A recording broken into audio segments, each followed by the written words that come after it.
morning, everybody, and welcome to another episode of Free Your Ass and Your Mind Will Follow. Today, I'm here with Greg Taylor again, and our topic today is going to be about you and whole health, the whole person. We want to encompass everything that we've been speaking on, such as mental health, physical fitness, nutrition, and maybe even behavioral health and things of that nature. So we're gonna dive into our topic today and make sure that you guys stay engaged.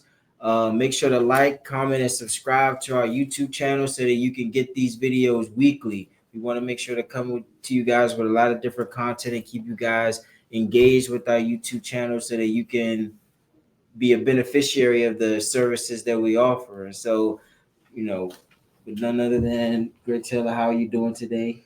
Hey, Chase, how you doing? I'm good. Good morning. Good morning. It's a great day in the neighborhood, as I would say. Again, as Chase says, welcome again. We're here to create this awareness, and today we're talking about the whole person, whole health, from a 360 perspective of it. And I know that in the world, as Albert Bandura, he was a social psychologist, but he came up with a concept, Chase, he talked about. He says,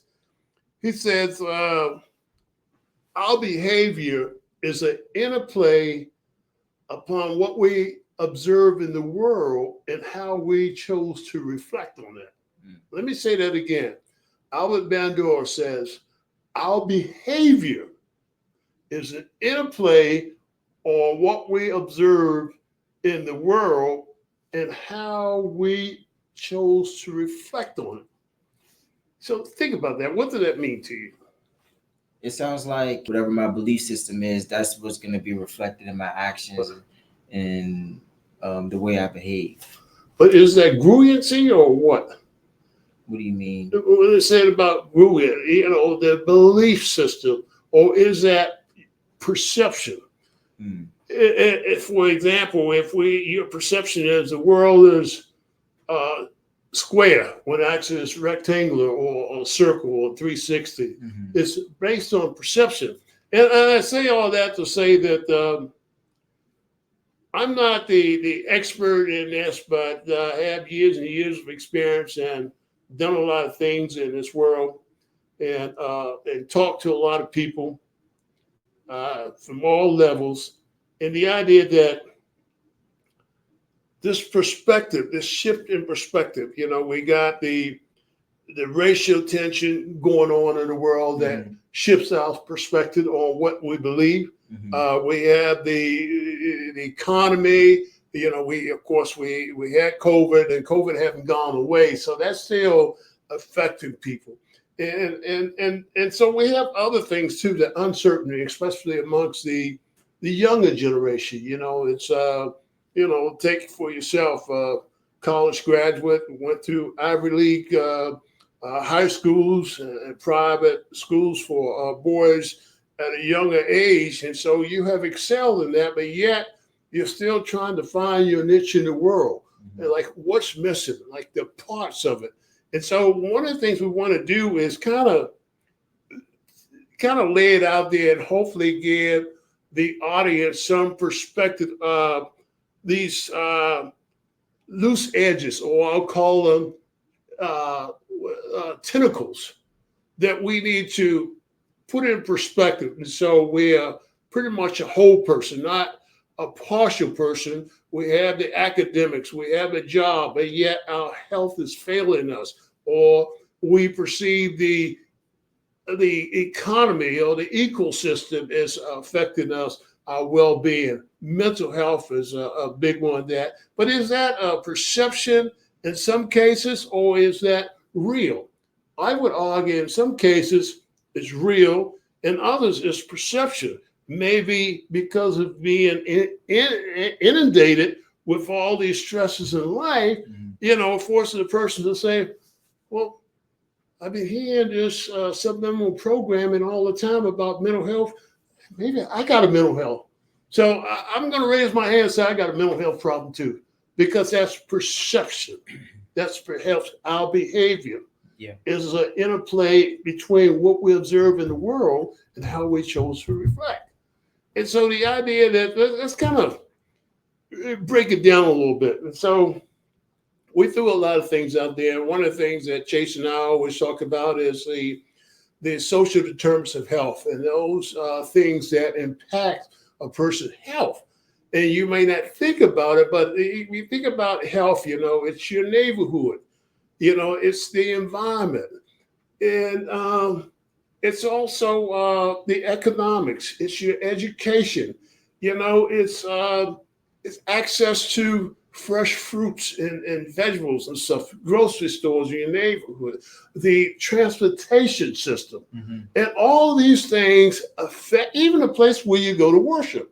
Right. And all these things, the schools you go to, and sometimes it's your community is racialized. And so all these things affects a person's equilibrium, I would say, stability. And so we need to take in consideration these things and have assess those things, because actually, I'll be honest with you, healthcare, people think just because they got healthcare or insurance, that only counts for 20% of a person's health. These other lifestyle behaviors, if your lifestyle is not, up to par, okay, and suboptimal, that could affect your health. If you inundated with smoking, drinking, and stuff like that, staying up all night, not enough sleep, poor diet, that's going to affect your health. Mm-hmm. And as I talked about, is your environment as well. And so let's say we have taken that in consideration and we address those things. And so those are the social determinants of health and the things that can affect a person. So we need to have an awareness of those things that can affect a person's health. Your thinking, it's your community sometimes. I mean, it's the political season now with the voting, and that's going to affect every day. If you're inundated with the media about what's going on with Trump, Kamala Harris, and the races, the local politicians, and all that stuff, that inundates that subliminal programming every day will throw you off balance, either from a physical perspective or a psychological perspective. Most people, the other night I had a class, diabetes prevention class, and it was actually 12 participants. But do you know the average weight? It was two males in the class, and the other 10 were women. Mm-hmm.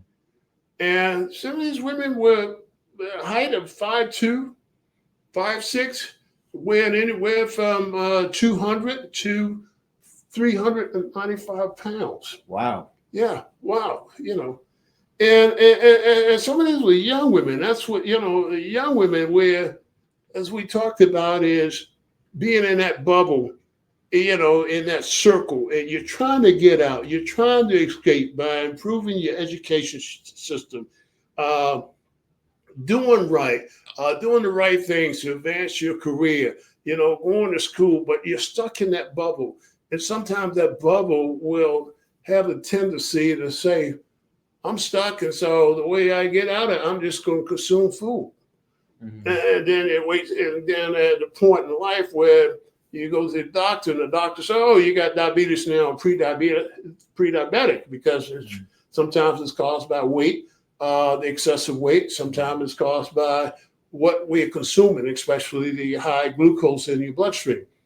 But all those things, and I was looking at it, and I was reflecting back on it, and I said, it's not just about the food that in this case last night, the 12 participants are eating. It's about what's eating them. Yeah. It's interesting you bring that up, because I would say today you would see, an increase in the amount of people who are, let's say, quote unquote, depressed or going through some type of depression. I mean, almost at every stage of life, they have some type of mental health awareness or some type of convention or things of that nature that will bring awareness around those types of mental illnesses. However, almost at every stage of life, like let's say postgraduates have some type of postgraduate depression that they go through, or maybe if you have moved recently, or if you have financial troubles or things of that nature, there's always something going on where people are labeling it depression or labeling it mental illness, and it's causing this increase in the use of Zoloft, the use of Prozac, the use of these tablets or the use of these pills or supplements and things of that nature to try to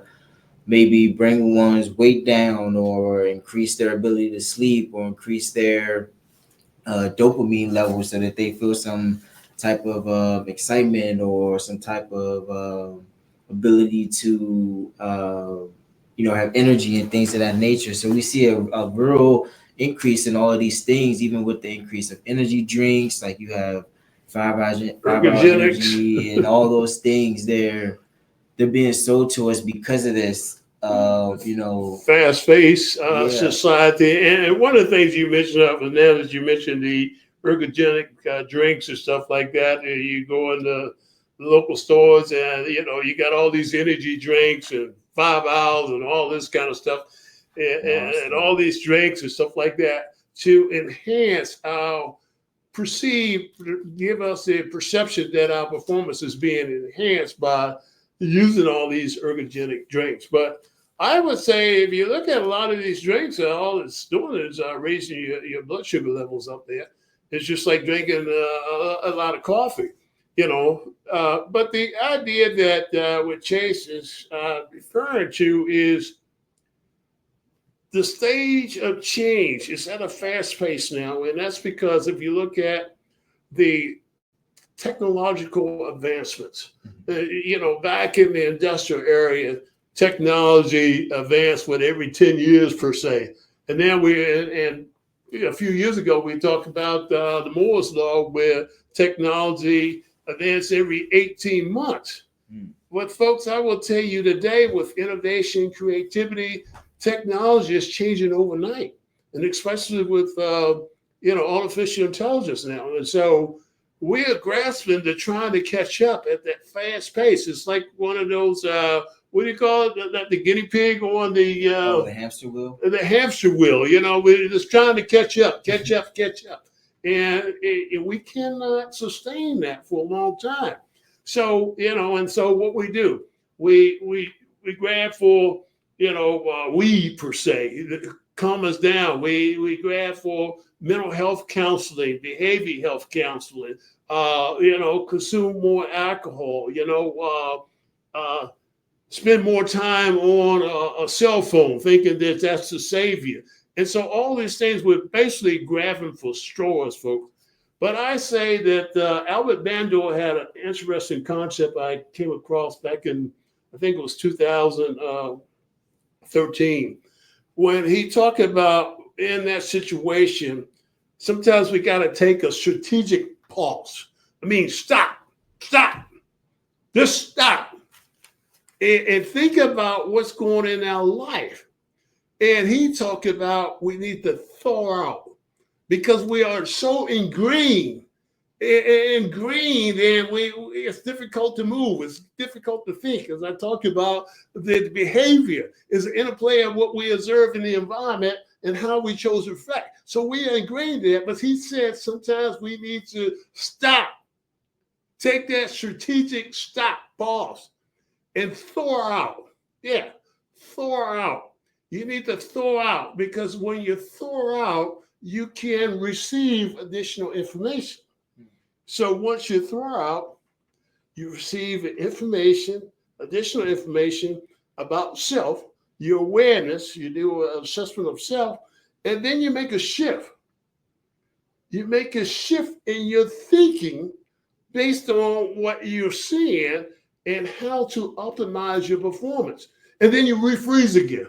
Okay. You refreeze again until there's a need, a necessity to thaw out again. All right. Make the shift, strategic shift, get back on track, and then refreeze again.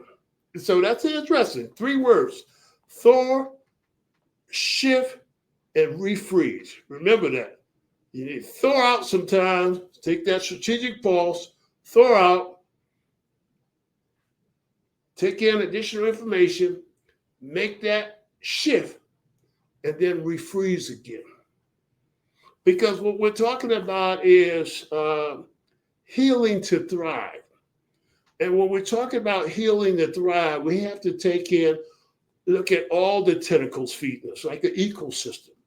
And what does not move us forward in the direction that we would love to go in life or perceive to go, or in the direction that our desires to go, and that intrinsic motivation, not extrinsic motivation that, you like something, so you're going to thrive or strive to get there.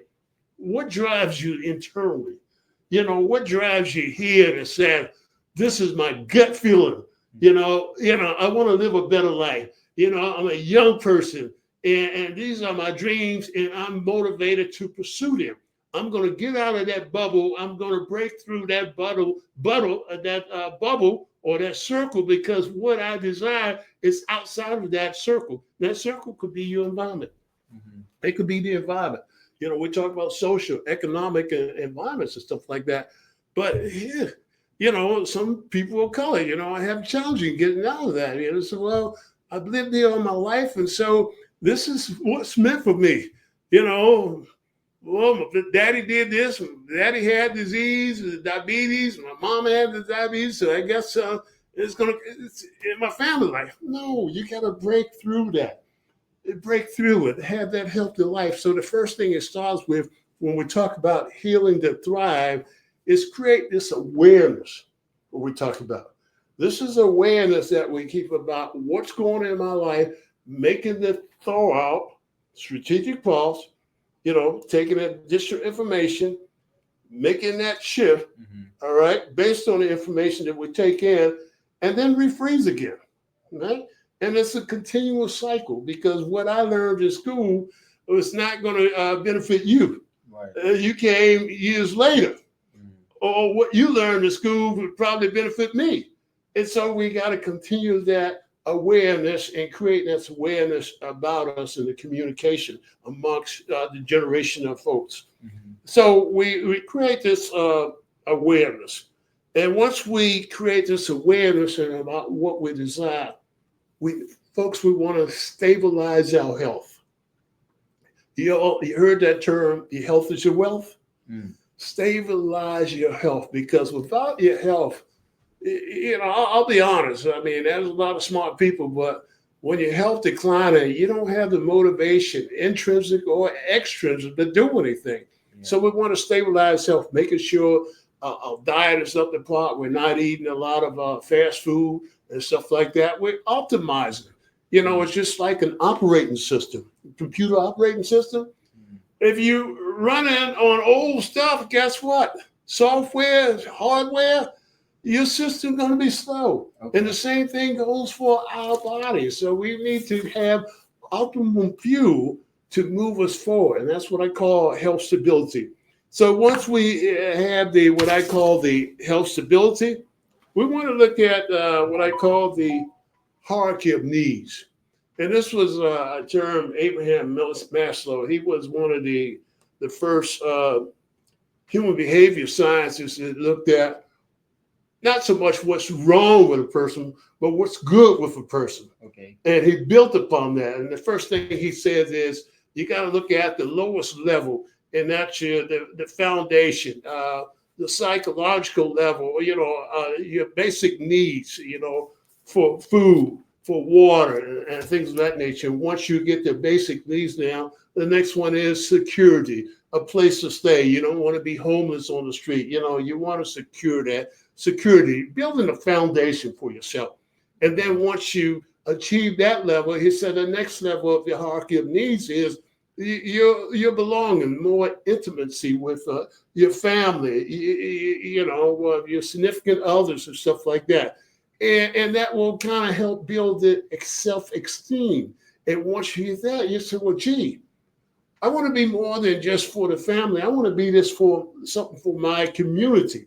Right. And so you start reaching out social clubs, not being lonesome, because that's the problem, folks, with some of our elders coming down with dementia and Alzheimer's because of being lonely.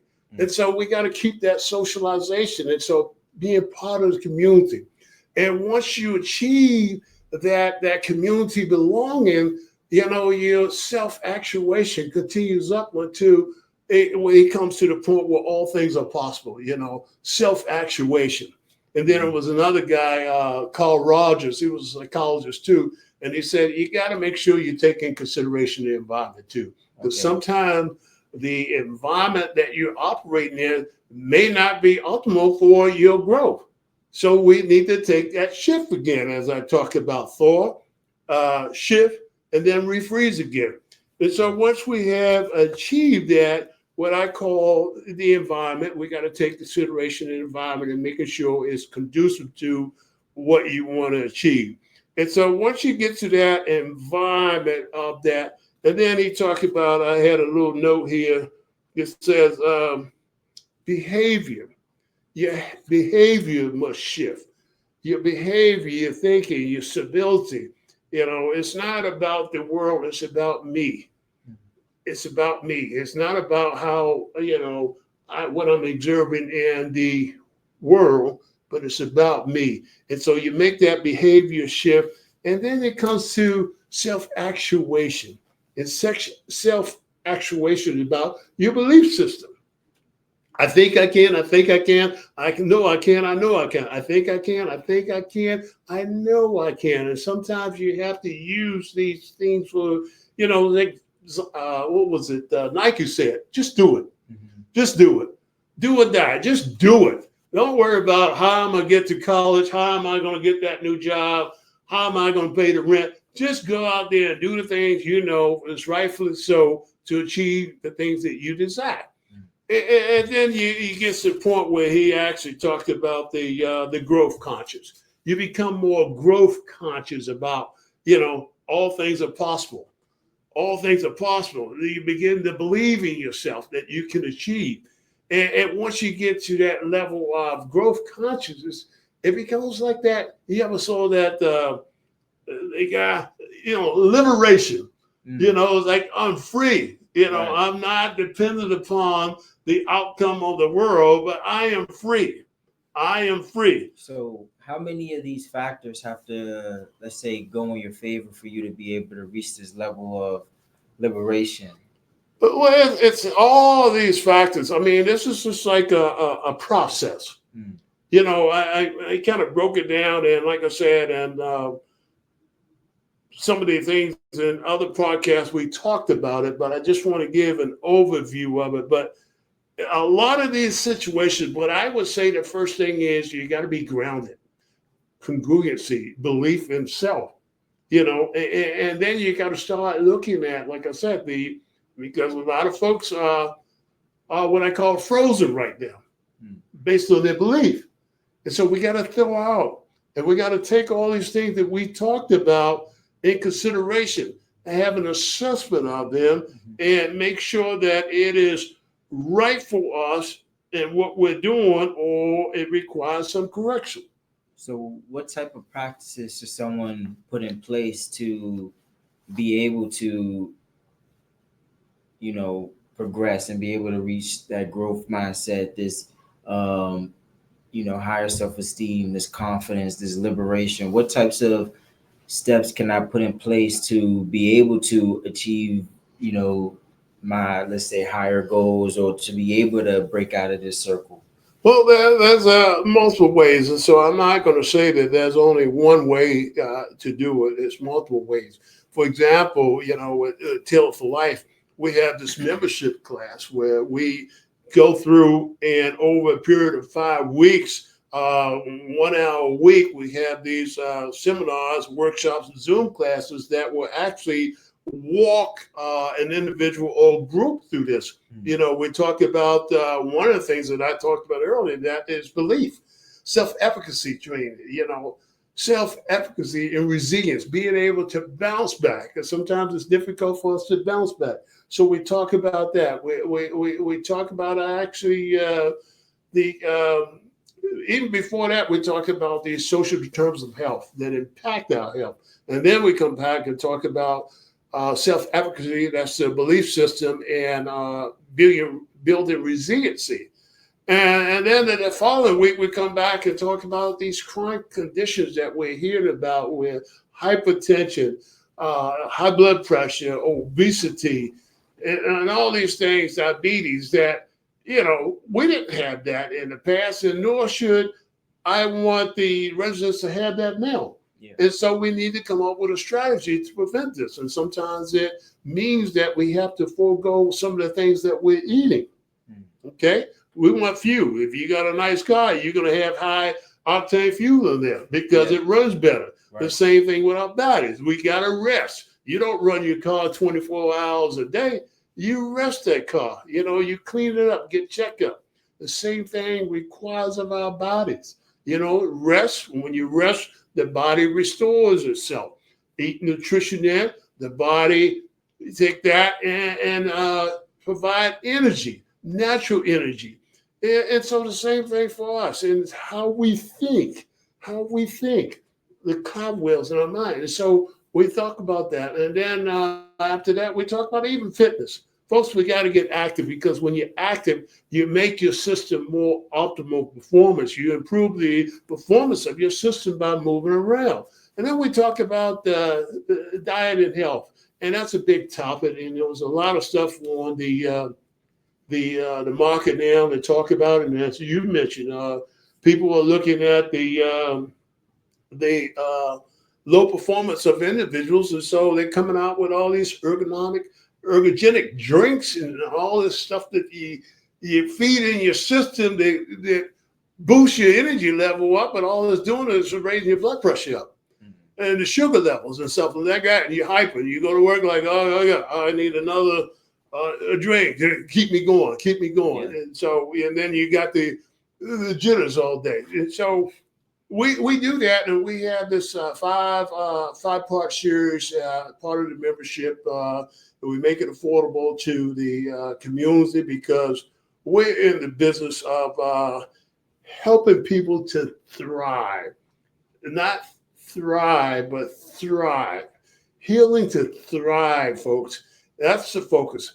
And the other thing we're doing, because, it's like a village, and we want to create this awareness. And so we're looking at building a coalition and community coalitions to address these health wellness needs and helping our residents and people thrive, bringing you information based on the research, evidence-based, that shows that it's promising. And sometimes, we got to allow for innovation. So sometimes that you may be hit up with an obstacle that you got to think.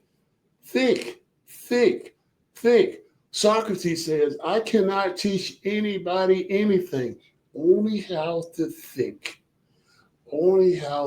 So, folks, I don't know how much time we got today, but Chase, I think that if I could wrap it up again, we're looking at the whole person. So I know we talked a lot today, but I just wanted to kind of let you know that you're not alone. And all things are possible for those who desire change. As Chase mentioned, subscribe to our YouTube channel. Each week, we're going to bring you additional information. And you will hear something about our membership, where you can go through a studying period where making sure that you or your family members or your circle of influence have requisite information, not for the duration of your life, but to get you, jumpstart you. Well, thank you guys for tuning in this week. We'll make sure to bring you guys another great episode next week, when we have another skilled doctor on here speaking about their practice. And we thank you for all the support. We ask you to make sure to share the video, like, and subscribe, and tune in next week. And like we said, free your ass and your mind will follow. Hoorah!